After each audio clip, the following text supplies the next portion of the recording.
चुनाव मैदान में उतर सकती है बीजेपी। ये बड़ी खबर यहां पर सामने आ रही है। एनडीए की ताकत दिखाने की रणनीति पर बीजेपी जो है वो काम कर रही है। साझा चुनाव प्रचार भी होगा और बीजेपी अपनी कुछ सीटें जो है वो सहयोगी दलों को दे सकती है। फिलहाल ये बड़ी खबर यहां पर सामने आ रही है। तो जेडीयू, लोक जनशक्ति पार्टी और जीतन राम मांझी की जो हम पार्टी है वो दिल्ली चुनाव के लिए विधानसभा सीटें जो है वो मांग रही है। हम आपको याद दिला दें कि पिछले विधानसभा चुनाव में भी बीजेपी ने 2 सीटें जेडीयू और 1 सीट लोक जनशक्ति पार्टी को दी थी। जेडीयू ने बुराड़ी और संगम विहार सीटों पर, जबकि लोक जनशक्ति पार्टी ने सीमापुरी सीट पर चुनाव लड़ा था। तो यहाँ पर बहुत दिलचस्प होगा ये चुनाव देखना। हमारे साथ हमारे एग्जीक्यूटिव एडिटर अखिलेश शर्मा इस वक्त जुड़ गए हैं। अखिलेश, क्या कुछ जानकारी मिल रही है और इसके पीछे रणनीति जो है वो आखिर क्या है एनडीए की, बीजेपी की? ठीक है दीदी, कल जो एनडीए की बैठक हुई थी उसमें विस्तार से विधानसभा चुनाव पर भी चर्चा हुई।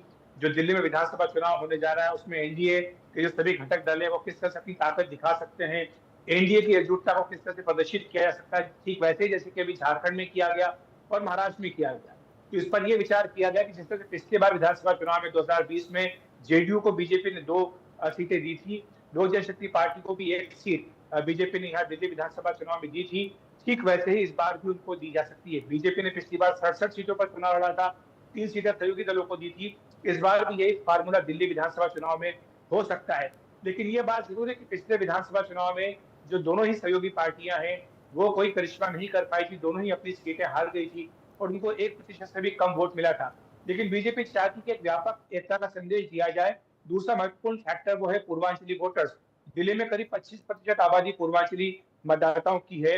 20 से भी ज्यादा विधानसभा सीटें जहां पर पूर्वांचल के लोग अपने चुनाव परिणाम पर असर डालते हैं। तो पार्टी की सोच ये है कि अगर जेडीयू, एलजेपी और जीतन राम मांझी की हम जैसी पार्टी को साथ रखा जाए तो इससे पूर्वांचली वोटरों को भी अपने साथ लिया जा सकता है। इसके साथ ही एकनाथ शिंदे जो कि महाराष्ट्र के डिप्टी सीएम है, आंध्र प्रदेश के मुख्यमंत्री चंद्रबाबू नायडू, उन्हें भी चुनाव प्रचार मैदान में उतारा जाएगा।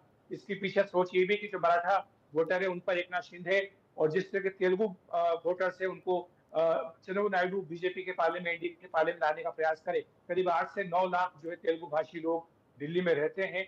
तो इस तरह दक्षिण भारतीय जो वोटर्स उनकी भी भूमिका महत्वपूर्ण हो जाती है। तो इसकी उनकी भी मदद चंद्रबाबू नायडू की इसमें ली जाएगी और कोशिश ये होगी कि एनडीए की जो व्यापक एकता है उसका संदेश दिया जाए।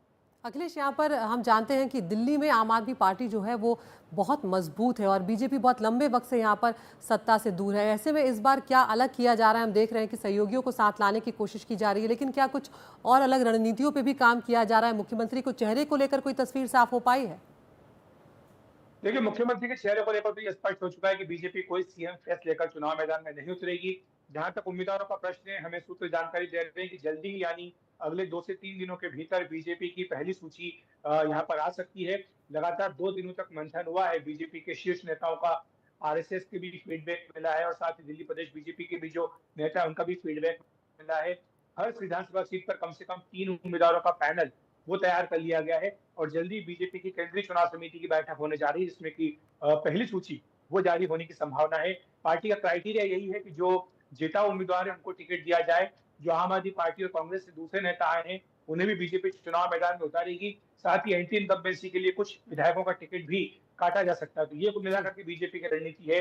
इसके साथ ही जो ऐसे सांसद जो पिछली बार सांसद थे जिन्हें इस बार चुनाव मैदान में नहीं उतारा गया उनको भी पार्टी टिकट दे सकती है। जैसे कि प्रवेश वर्मा है, उनको नई दिल्ली विधानसभा सीट से अरविंद केजरीवाल के खिलाफ चुनाव मैदान में उतारा जा सकता है। बहुत बहुत शुक्रिया अखिलेश इस तमाम जानकारी के लिए। तो काफ़ी दिलचस्प होने जा रहे हैं दिल्ली के चुनाव इस बार और टक्कर जो है वो त्रिकोणीय होती हुई नजर आ रही है।